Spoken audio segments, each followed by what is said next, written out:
मुनयो Sadhu पृष्ठोहम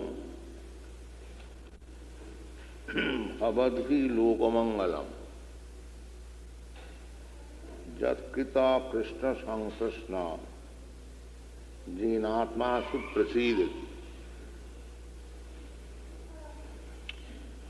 This is a old conversation between great sage Suta Goswami and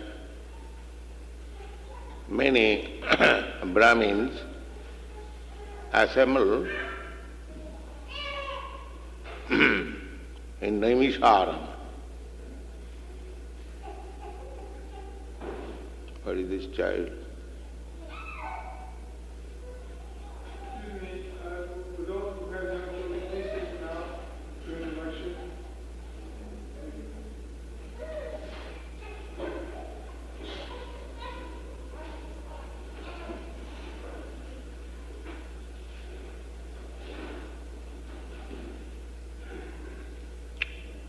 So,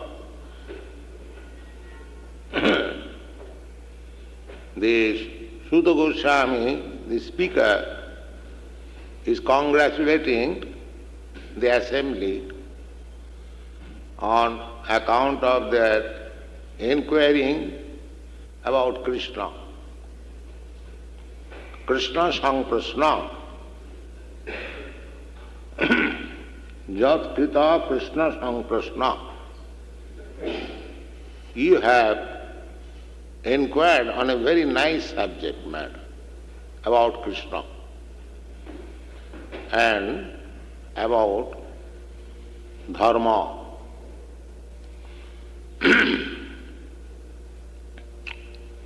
Jatkita Krishna Samprasna Bhavadvi Lokamangalam. This kind of question is very auspicious for everyone. When we inquire about Krishna and we speak about Krishna, we are both benefited.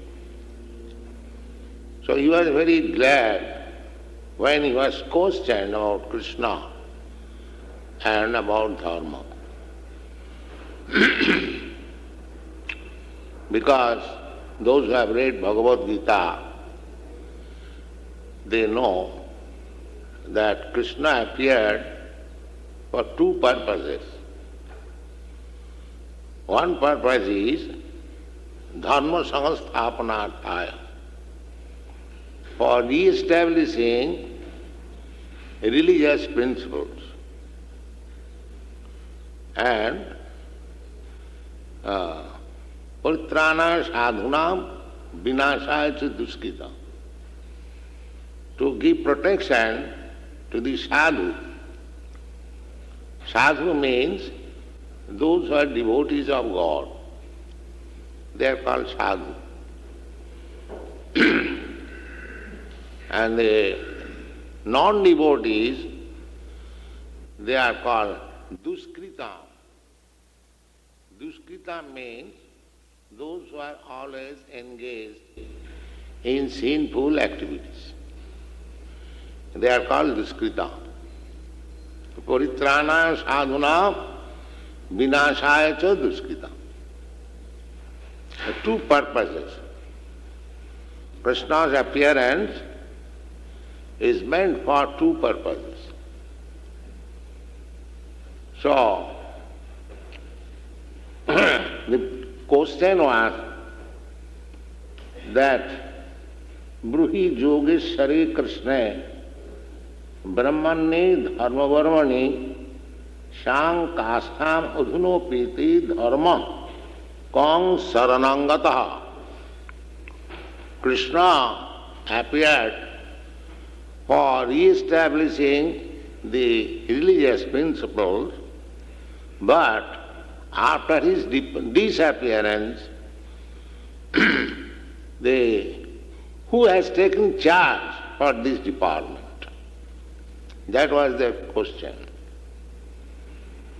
So, Suta Goswami is congratulating them that this question is very auspicious, lokamangalam.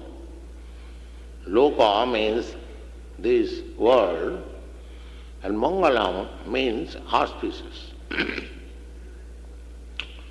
So first of all, he is explaining what is dharma. Dharma is translated in English as religion. But actually, it does not convey the real import of dharma. As I have many times explained in these meetings,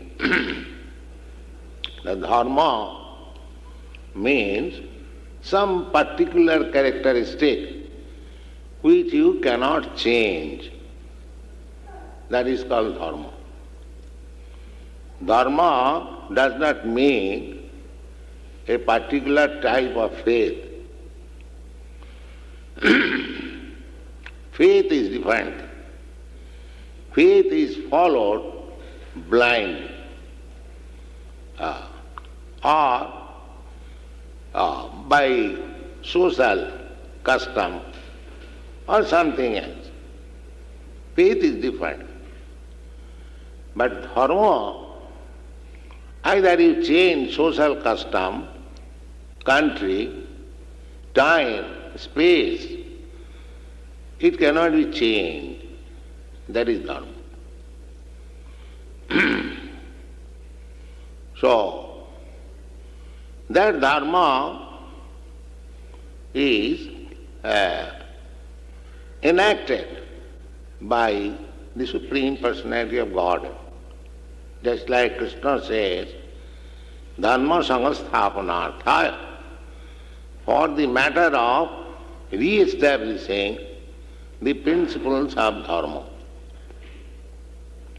So there is a difference of understanding between dharma and religion. Although the Sanskrit word dharma is translated into English as religion.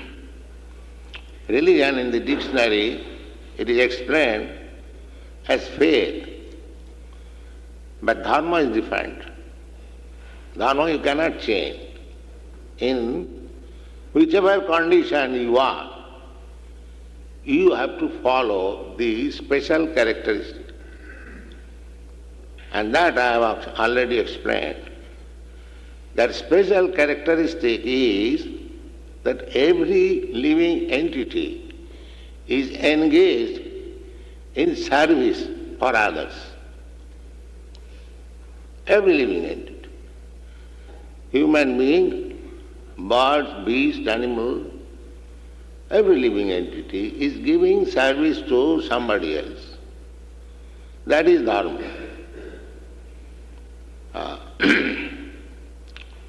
Therefore, Bhagavad is explaining the nature of dharma. What is dharma? It is said here, savai puṁsāṁ paro dharmo yato bhaktir adhokṣaje. That is first class religion which teaches how to render service to the Supreme Personality of Godhead. That is first class. There is no consideration of which type of dharma or faith you are following. It doesn't matter.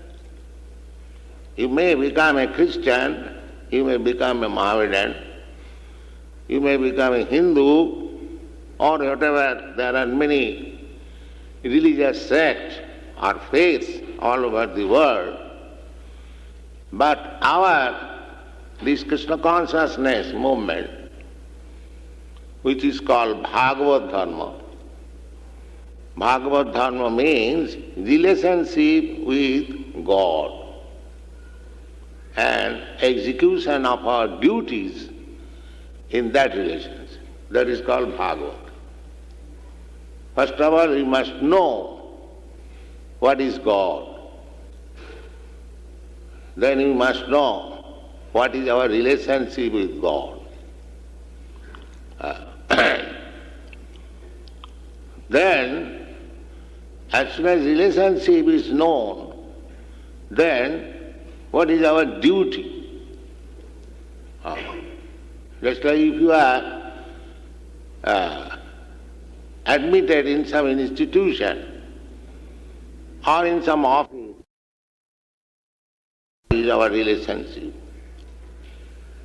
So, everyone, every religion accepts God is great. Some total definition. That's a fact. God is great. And we are minute, small.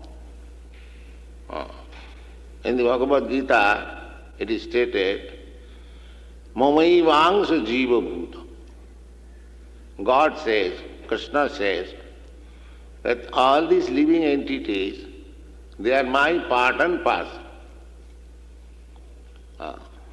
Part and parcel means we can understand very easily, just like this finger is part and parcel of my body. Everyone can understand it. So we are part and parcel of God. Take the whole body of God, the Virat Murti or the gigantic universal form, in whichever you like, you take. So every one of us is part of that universal body. Mamaivangsha. So, the same example, the finger or the one piece of hair, whatever you take, it is the part and parcel of the body. Whole combined together, it makes the body. Similarly, we all, living entities in different forms, there are 8,400,000 of forms. Altogether, every one of us, not only human beings, but also animals, bees, birds, trees, plants, insects, everyone, they are all part and parcel of the Supreme. Just like the hair, a piece of hair is also part and parcel of the body. When hair is picked up, you feel pains and pleasure. When the finger is pinched, you feel pains and pleasure. Because they are part and parcel. Now, this is our relationship with God. Part and parcel. God or Krishna is the whole, and we are part and parcel. Then what is our duty? If this relationship is accepted, then what is the duty of the part and parcel? The duty of the part and parcel is to serve the whole. Anyone can understand. This finger is part and parcel of my body. So as the body desires, the finger is working. I desire the finger may work here like this, immediately works. So there is no difficulty to understand what is our duty. Our duty is to serve the Supreme Whole. But we have manufactured so many duties. This service is there. Everyone is engaged in some sort of service. But the program of service, they are different. Somebody is thinking that I must render service to my nation. Another is thinking that I must render service to my society. Another is thinking I must render service to my family. So, either you take family-wise or bodily-wise or society-wise or community-wise or national-wise or humanity-wise, they are all imperfect unless it is extended up to the Supreme Krishna. Then it is perfect.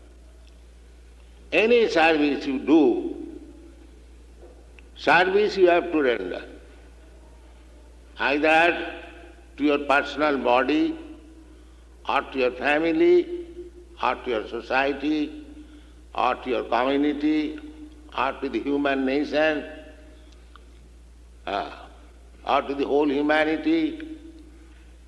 Service everyone is doing, all in the office. That is our characteristic. We render some service. Therefore, the Bhagavad says that that is complete service. Our dharma means the characteristic duty. That duty is to render service. So, Srimad Bhagavad says, Savai puṁsāṁ paro dharma. That type of service is first class, transcendental. There are two kinds of services, paro and aparo.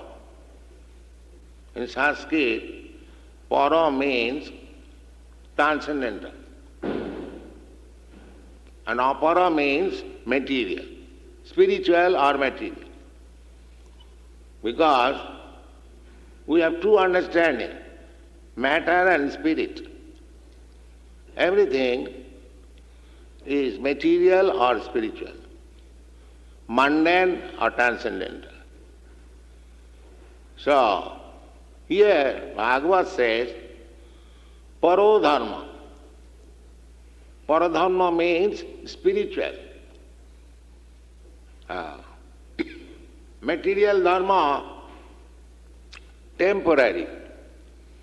Just like if you feel yourself as part and parcel of the American nation, if I feel myself as part and parcel of Indian nation, this is not paro, this is apara. Because your relations with America or an Indian's association with India is temporary. You may remain as American, say for 100 years. Not so much, generally 50, 60, 70, at most 100 years.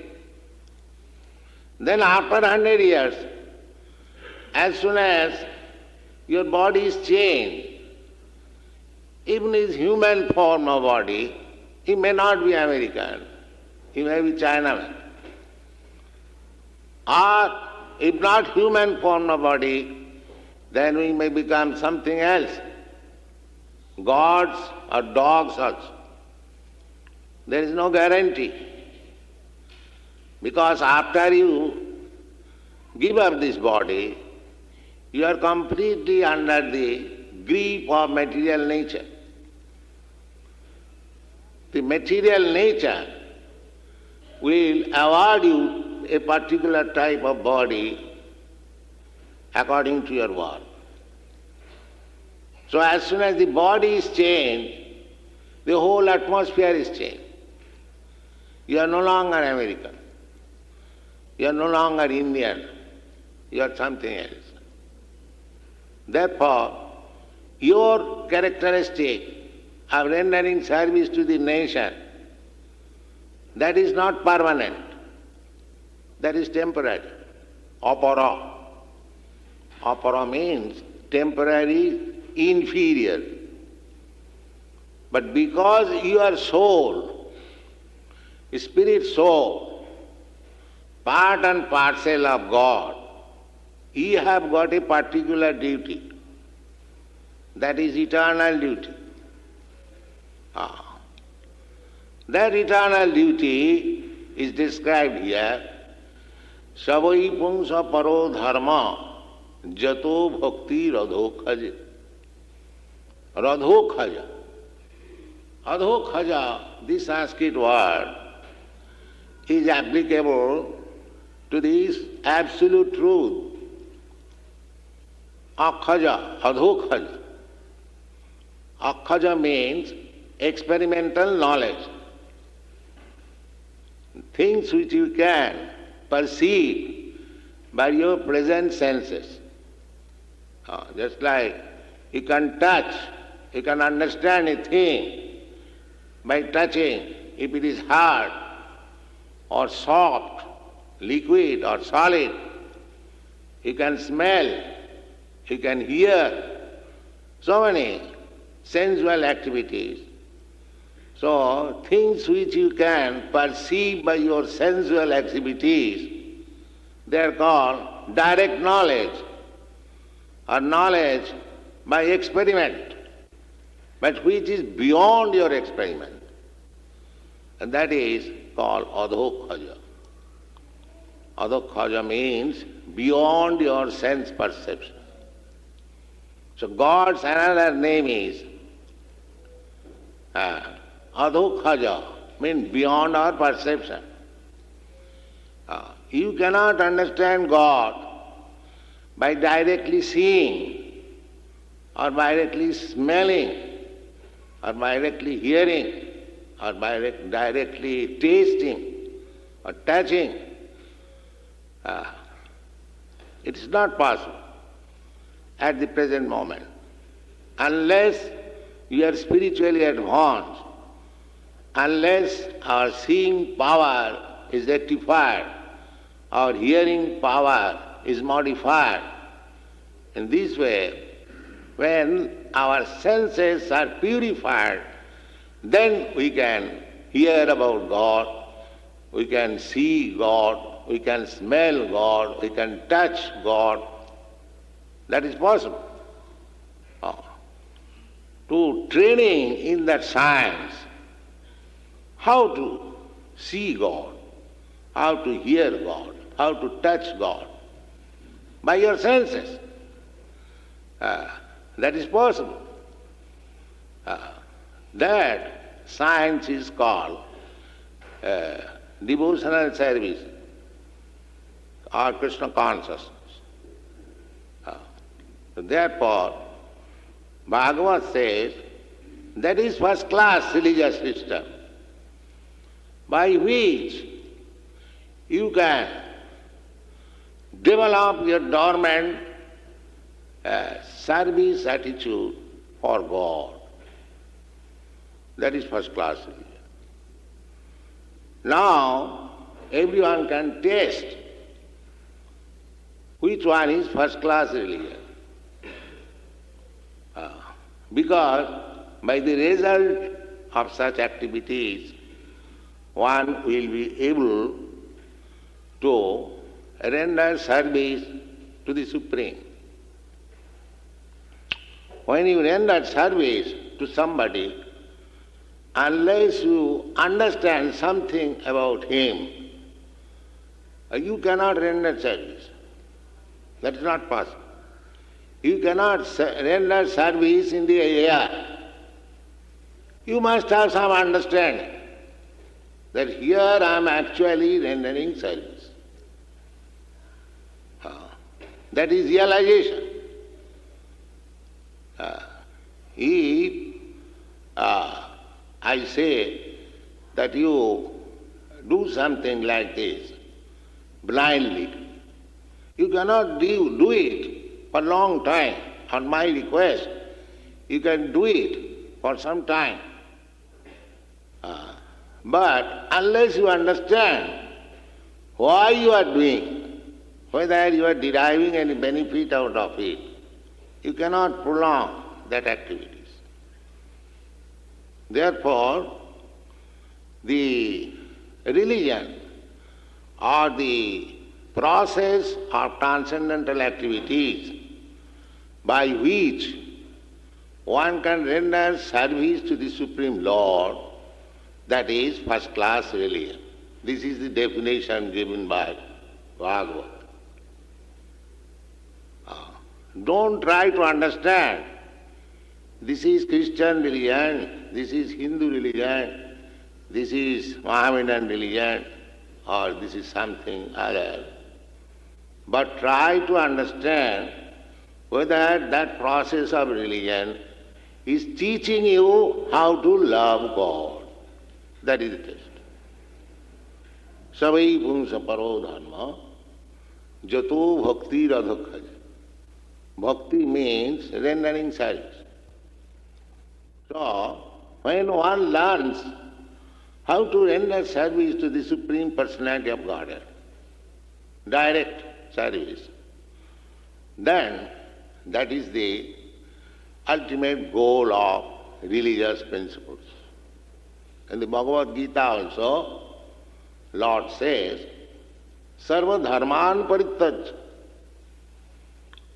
You give up all types of religious principles. Sarva dharman. Sarva dharman parittajya. Mam ekang saranang vraja. Simply just surrender unto me. Because this is religion. Anything which does not teach how to surrender to Krishna or God, that is not religion. Therefore I said in the beginning, there is some difference of meaning between religion and dharma. Religion and dharma. Religion is a faith, but dharma is the original characteristic of the living entity. And here Krishna says that you give up all types of faiths, because we have created so many faiths within this world. According to time, circumstances, country, atmosphere, everything, we have got different faiths. But Krishna says it is not the question of faith, it is the question of actual relationship. Because every living entity is part and parcel of Krishna, and the duty of part and parcel is to render service to the whole. Therefore, Krishna came to establish this type of religion, this first-class religion. Sarva dharman parittajya mam ekang saranam vraja. So, any religion.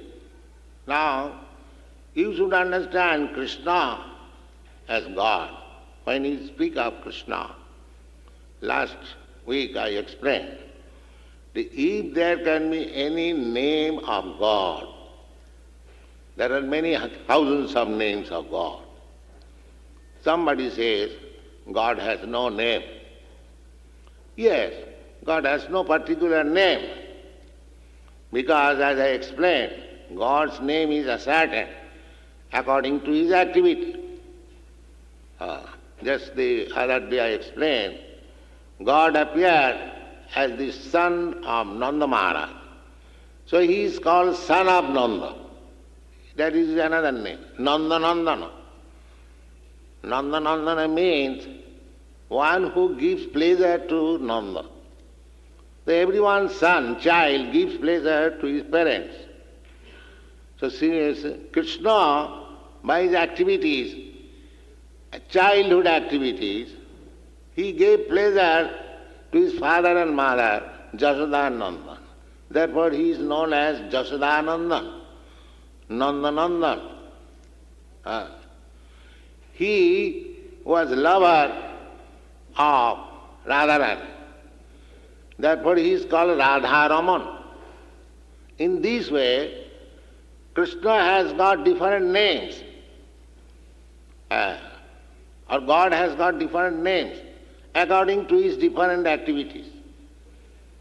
But his real name is Krishna. Krishna means all attract. He attracts everyone. Krishna attracts both the non-devotees and devotees.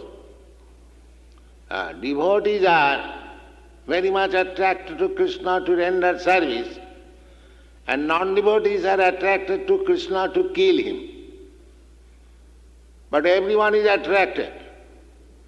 Somebody is attracted to vanquish God. That is also another attraction. Indirect attraction. If I always think of my enemy, how shall I vanquish him?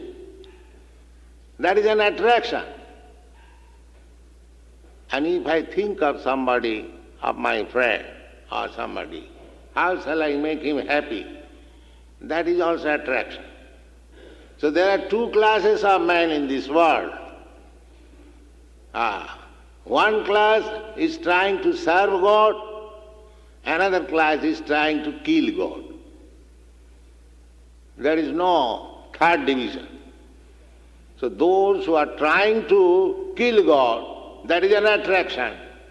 And those who are trying to serve God, that is also attraction. Therefore, God is all attracted. Just try to understand whether this definition is complete. The Krishna means all attract. Therefore, Bhagavad says, Krishnastu Bhagavan Sayam. There may be many gods according to our conception. God means all-powerful, our definition in the Vedic Shastra, God means full of all opulences. There are 6 kinds of opulences: to become rich, to become very powerful, influential, very much famous, very beautiful, very wise, and very much renounced, unattached. The 6 kinds of opulences, when they are found in fullness somewhere, that is God. This is the definition of God. These 6 kinds of opulences. We have seen many rich men, but if you find out somebody that nobody is richer than him, then he is God. We have seen many men, wise men, but if you find out somebody, nobody is wiser than him, then he is God. In this way, the 6 opulences, when they are fully represented in one person, he is God. He is Krishna. When Krishna was present on this planet, he exhibited all these opulences in fullness. Nobody could conquer him. Nobody was richer than him. Nobody was beautiful. In the history of the world, you cannot compare with Krishna anybody as more rich, more beautiful, more wise in this way. Therefore, Bhagavad ascertained Krishnastu Bhagavan Sayam. The original personality of Godhead is Krishna. So, this Bhagavad Dharma is, if anyone is taught how to love Krishna, that is first class religion. Savai puṁsāṁ paro dharmo. Yato bhaktir adhokṣaje. What kind of bhakti? Now there are sometimes motive. If I want to render such service unto you in this material world, I make friendship with you, I flatter you, I invite you at home to give you something to eat. But generally there is some motive. That if I can make friendship with this man, I'll execute such and such motive through him. Here it is said that when you render service to God or Krishna, there may not be any motive. That is not service. That is not pure service. If you have got some motive that I will render service to God or Krishna for this purpose, for this particular purpose, then it is not very first-class religion. If you want to serve God with some motive, motiveless, ahaituky, no cause, ahaituky, apratihatā. Apratihatā means it cannot be checked. If you want to render service to God, it cannot be checked at any circumstance. Nobody can say that because I am poor, I cannot serve God. No. God can be served both by the poor and the rich without any difficulty. Because it is not material affair. When there is material transaction, if I want to purchase something, then I must have the requisite money to purchase. It is condition. But if you want to render service to God or Krishna, there is no condition. Therefore, ahaituky, apratihatā, it cannot be checked. Because I am born in particular time or particular country, I cannot render service to Krishna. That's not fair. Anywhere, any part of the world, any part of the universe, any man, in any condition, he can serve Krishna. There is no impediment. Ahaituky apratihatā. And when that type of religion is followed, to serve the Supreme Absolute without any motive and without any impediment, then you will be happy. Yayātmā samprasīdati. You are wanting happiness, peace. So, if you try, if you learn how to love Krishna without any motive and without any impediment, then you will be happy. This is the program of Krishna consciousness, to make everyone happy. Atma, yayātmā samprasīdati. Prasidati means fully satisfied. Jang labdha chaparang labhang mannate nadikang. There are many examples. Just like Dhruva Maharaj, he went to worship God with a motive. His father did not accept him on the lap. His stepmother insulted him that you cannot sit on the lap of your father because you are not born in my womb. Stop there. So,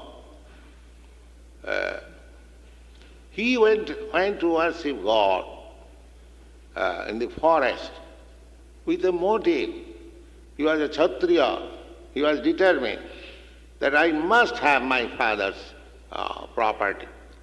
And everyone thinks like that, some motive. But his mother advised that your determination, this promise can only be fulfilled if Krishna helps you. Otherwise, it is impossible. So he went to worship Krishna. But actually, when he met Krishna face to face, he said, Shamin kitatosmi barangana jachi. my dear Lord, simply by seeing you, I have become satisfied. I don't want anything more from you.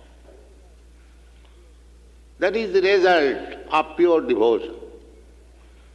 Even one goes to God with a motive, but if he actually becomes a devotee, he becomes motiveless, no more motive. Simply by association, simply by serving God, he is so satisfied that he has no more demand. Sir, I want this. That is recommended here, savai puṁsāṁ paro dharmo, yato bhaktir adhokṣaje. If we can promote ourselves, elevate ourselves to the standard of loving God without any motive, without any return. Sometimes we go to God for some return. That is motive. So, no. God should be loved as Chaitanya Mahaprabhu taught us. Aslishtvapadanatang pinastumam manamahatang karotuva adarsanam.